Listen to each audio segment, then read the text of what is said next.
Hi Taurus, welcome to a new era. My name is Emma. Taurus, this is your general reading. I call it my messages from source, my messages from the universe. And I'm starting to record this on the 6th of April.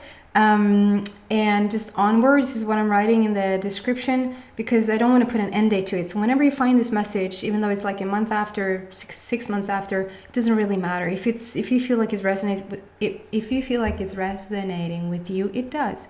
I have started to incorporate the number though. So today's date is 6, and so it's not particularly the number 6, but it's a frequency about the 6.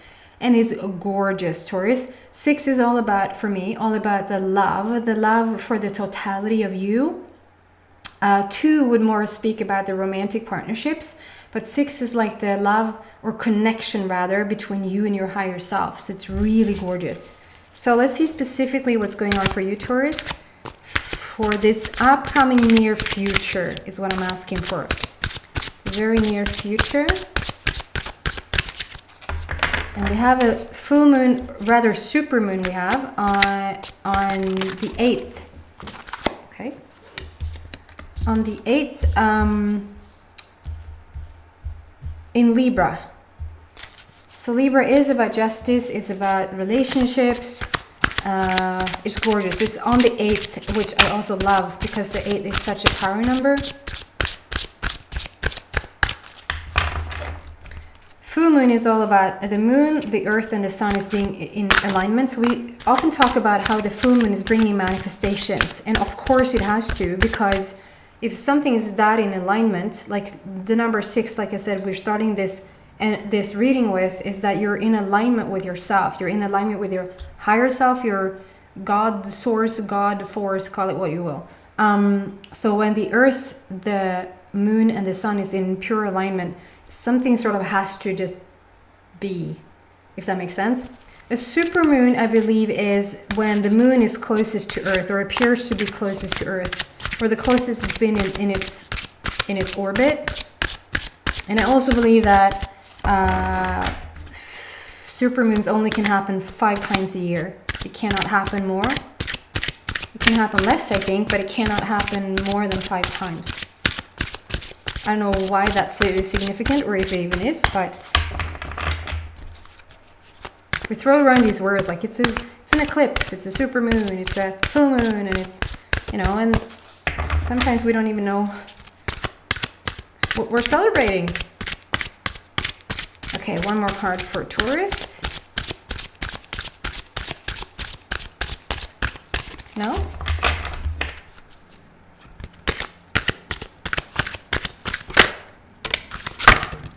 Okay. There you go. Wow. What is this? Okay, so the immediate, it's so funny because the immediate, oh, this landed like that. The immediate look at it is like off, on, off, on. So I just want to say that first. It comes out as at first we're off and now we're on, and then we're off and now we're on. So whatever is going on in your life in terms of just, business or relationships or whatever is going on, it's like an on-off feeling. Ebb flow, something like that. There's a beautiful process on the table. It's like we have 7, 8, and 9. So there's an ongoing process. It's leading to beautiful, someday near in the future, I'm gonna have a camera that can sort of both show me and show the cards at the same time, or show the cards, because yeah. So let's start with this first card. So the first card is let's look at it. So we have number 7 there. So first, number 7 is all about something that you completed. And I usually explain like number 10 is is more about like a completion of something. You ended a cycle, we come full circle in something. That is like a completion. Number 7 is more about how we now are reaping the rewards of it. It's like so you're baking a cake. I'm always using this analogy, but it's so good. You're baking a cake as you normally do every day. You're baking a cake, and a completion of that would be, we're done baking cakes. We did that, we're moving on to something else. Number 7 is about, you put the ingredients together, you made the cake, you put it in the oven, it baked and it has come out, and it's time to eat it. And so the number 7 is saying, you did something now, you put the ingredients together, you made a beautiful foundation, beautiful basis of it. We put it in the oven, and you could be somewhere in the waiting process for it to be done and then eat it, or you could have taken it out and now it's time to eat it. But the focus is on, there's nothing more for you to do now. You don't have to all of a sudden go put an extra ingredient in there into the oven. It's done. And it's also because you're taking out the cake, it's not over. Now it's time to enjoy it, right? So there's something about something going on in your life that you've done enough. You don't have to do anything more. Now it's time to just have the rewards of it. A little bit German there. Excuse me to any Germans, because I'm so perfect with my Swedish accent. So yeah, it's a blue border.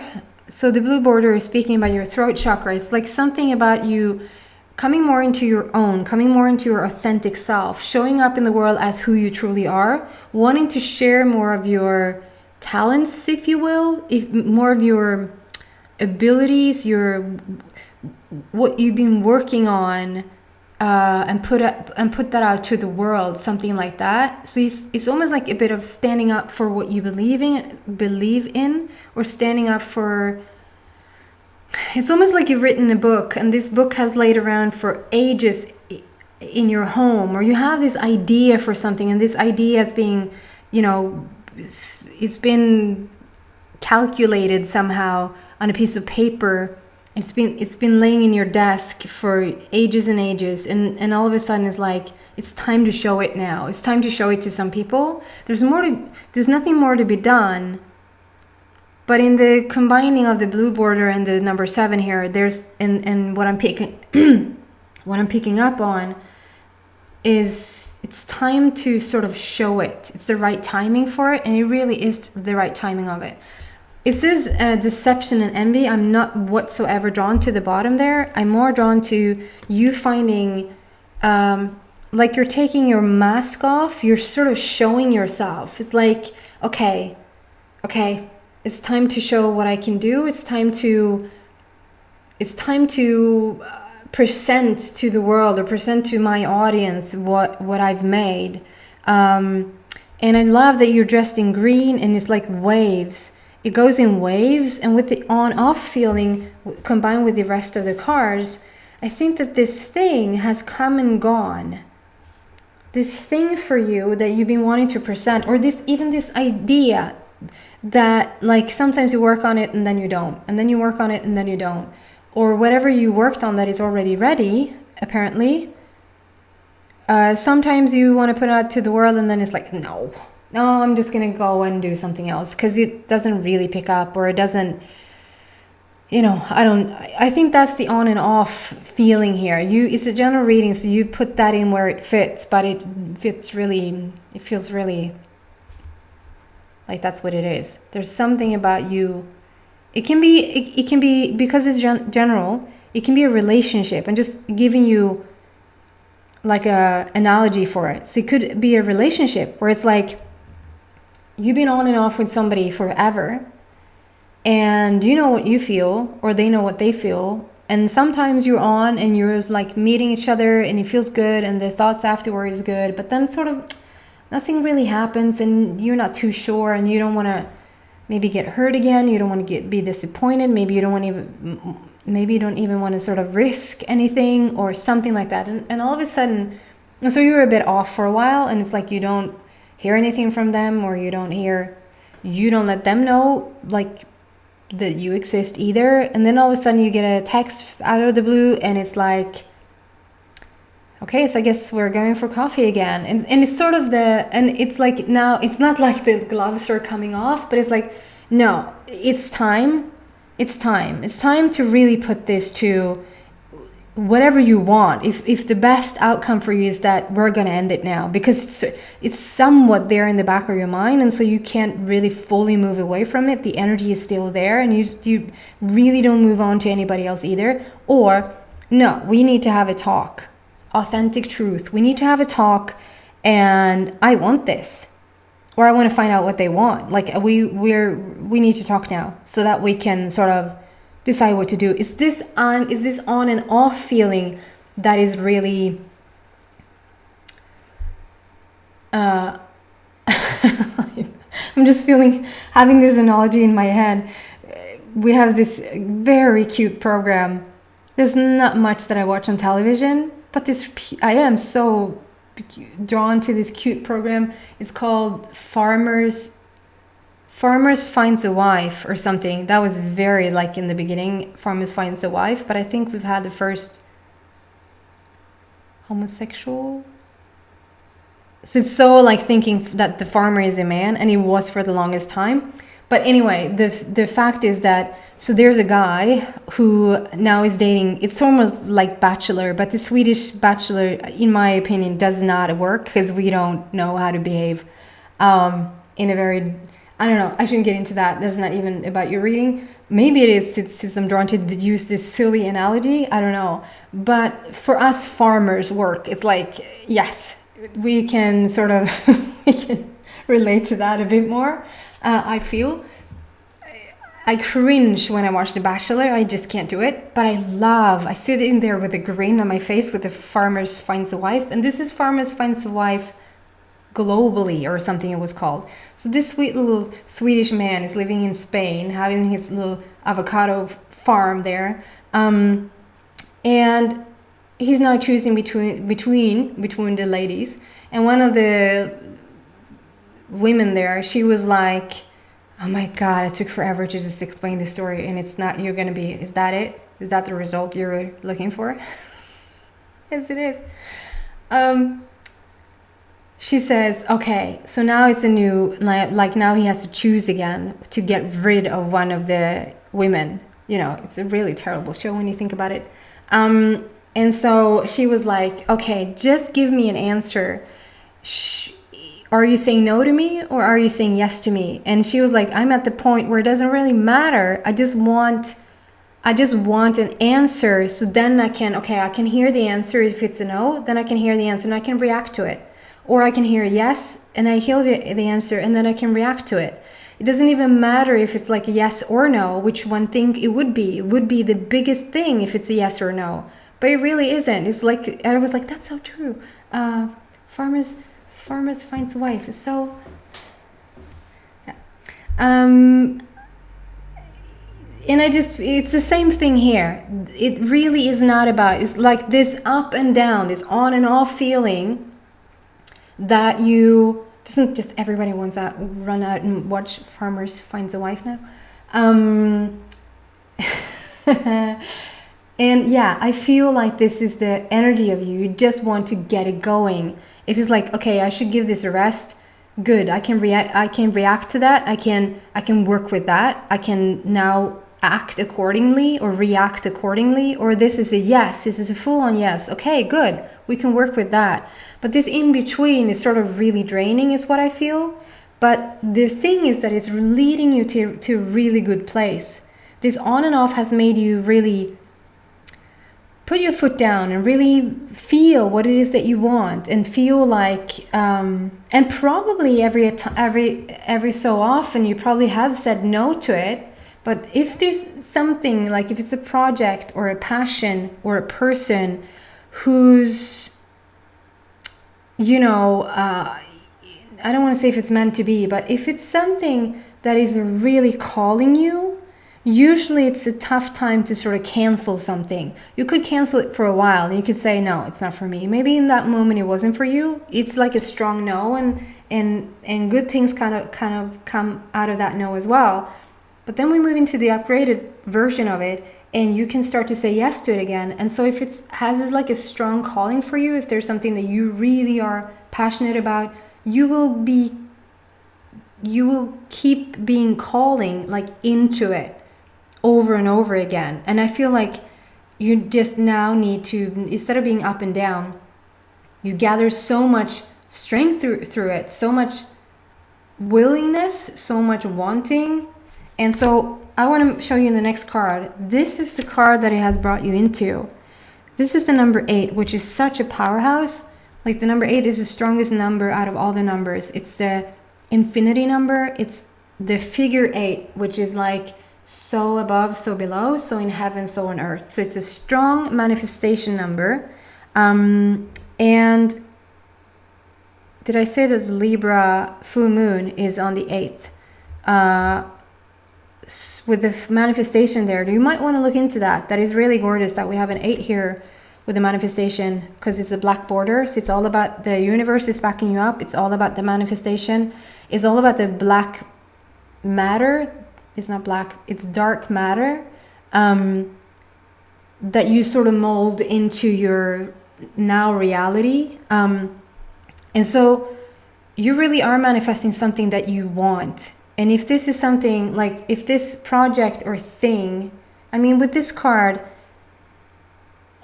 I don't want to say that it really doesn't matter, but it almost does not matter. If you say no to it, you're going to find something else where you put your equally strong power into. If you say no to this person, you're going to find somebody else that is equal to this energy if they're not. So however you turn this, the thing, the up and down, the on and off, has brought you to this very gorgeous power. You feel super strong. You might be dealing with a Leo since the lion is coming through here. But other than that, I think it's just you, because the number 8 is also about strength. It's about power and strength. And so you're really finding that inner strength again, or inner power, to sort of, I don't know if you're like been down and out, or that's not what this reading is about. Like you've been down and out and you're trying to find your strength again. I think this is more about the on and offness around this very important subject for you, or around this very important person for you. The on and offness about it has given you strength, has added strength and added power, and it has like, it's almost like you needed to, and obviously I don't think that we're drawn to anything that sort of doesn't make us grow. I don't think that you're drawn to something that you don't like, and you won't find sort of evolution in it, and you won't learn anything. Like you wouldn't be drawn to that. You're drawn to the thing that is going to have you blossom the most, who's going to have you come out of your shell, if you will, that's going to sort of help you to become the best version of you. So you're all of a sudden interested in this thing that maybe scares the living shit out of you. Sorry for the expression. But going through with it on a, not putting yourself out there if you're too scared, but really like step after step, just going through with it, is bringing you to such a powerful place. The wisdom that you've grown with this beautiful man, and the strength and the power with this lion. So we have a red foundation here.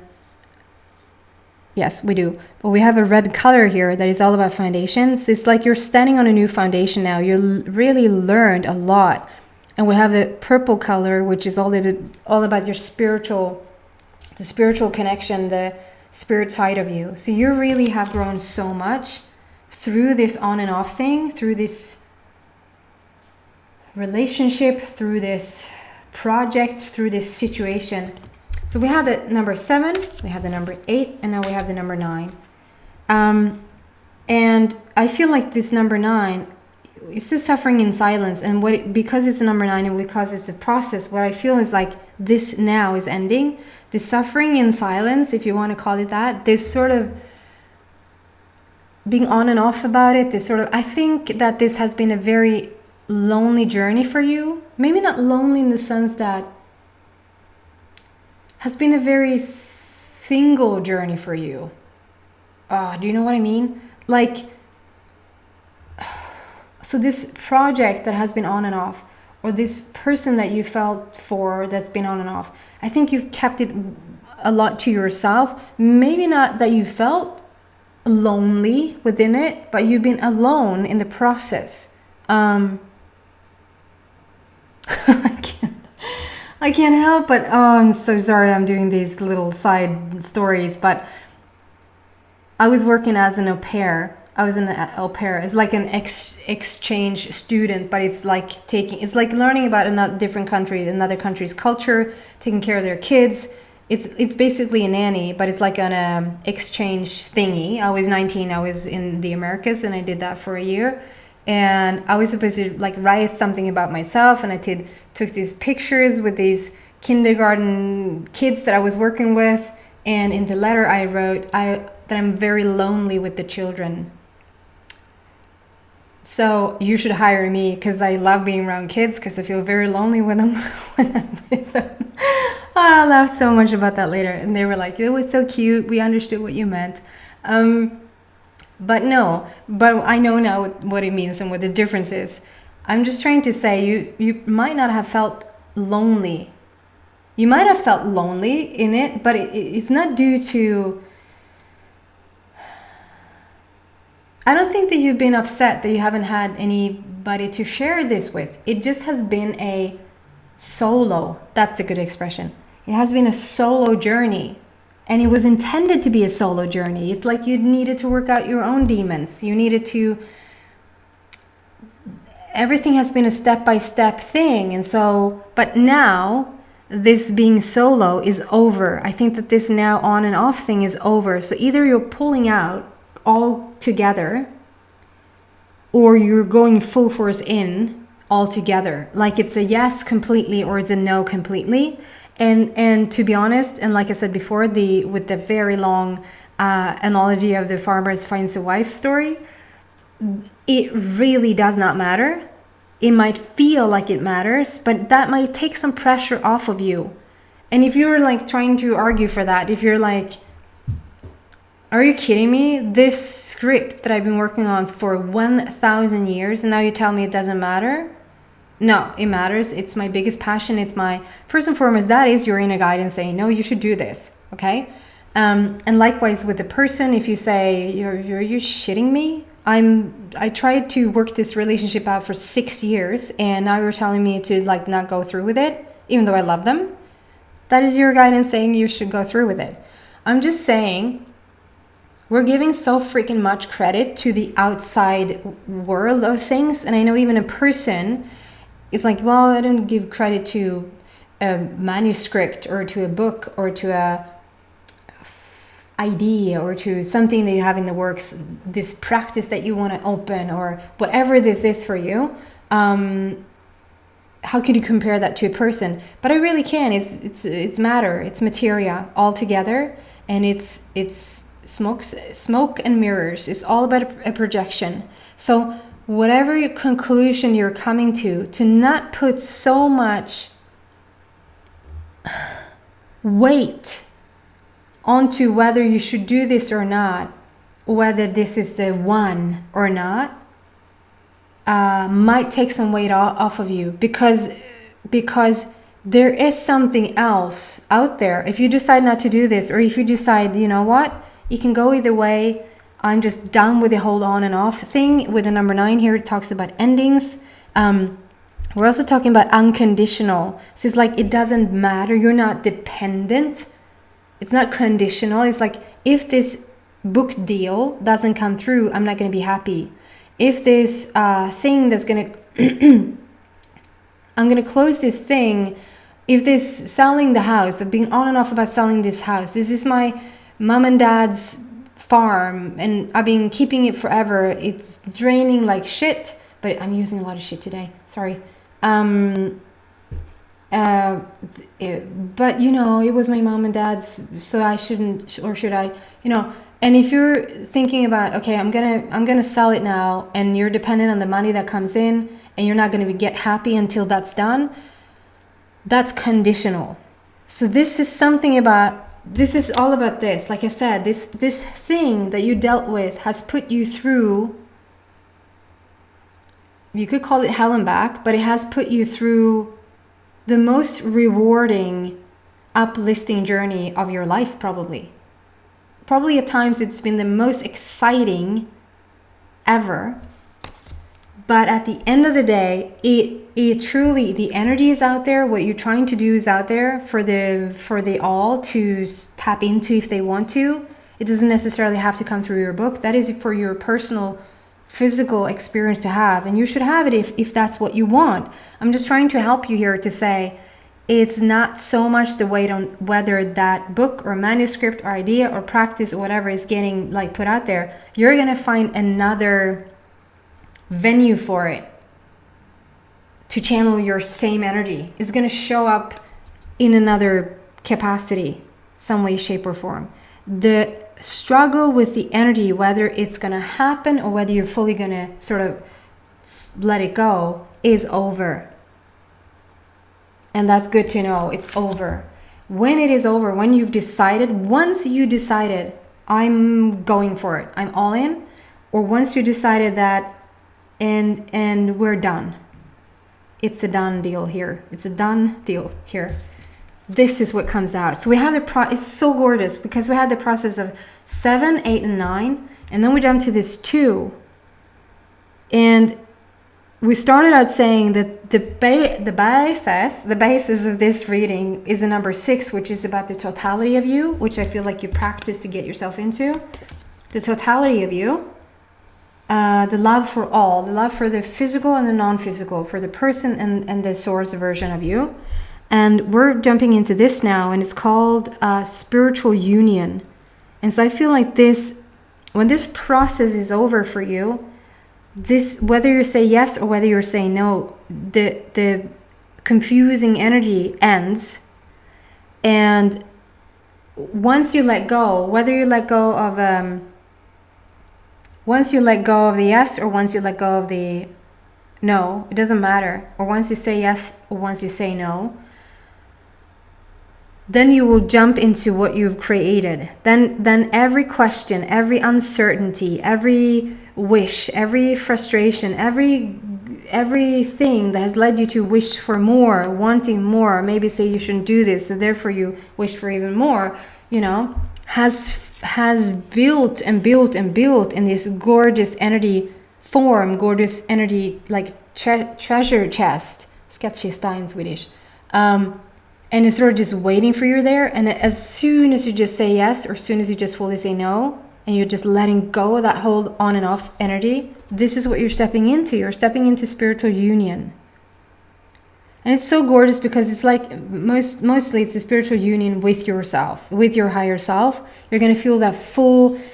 I'm almost not telling anybody that they're going to die now, but I almost get this feeling that once we die, we just fully, in one breath, just fully go back to spirit, just fully to source. And it's almost like once you let go of this energy, it's like you're fully gonna get goosebumps all over my body. So it's such a truth. Once you're just fully in it, I'm going now, you're gonna fully be there, like connected to your higher self, connected to source. Or I am done now. This project is sucking the life out of me, or this person is sucking the life out of me. I'm just done with it now. And then you're fully back here. And the beauty is that it doesn't matter if it's a yes or a no. You're fully back there if you just let go of the energy. It's so gorgeous. I'm going to go into the extended. So if you feel like this resonated somehow for you, the extended probably will resonate with you as well. Then the link is in the description box down below. Other than that, thank you so much for watching, and I hope to see you back in a week for your love reading. Happy full moon, everybody. Bye.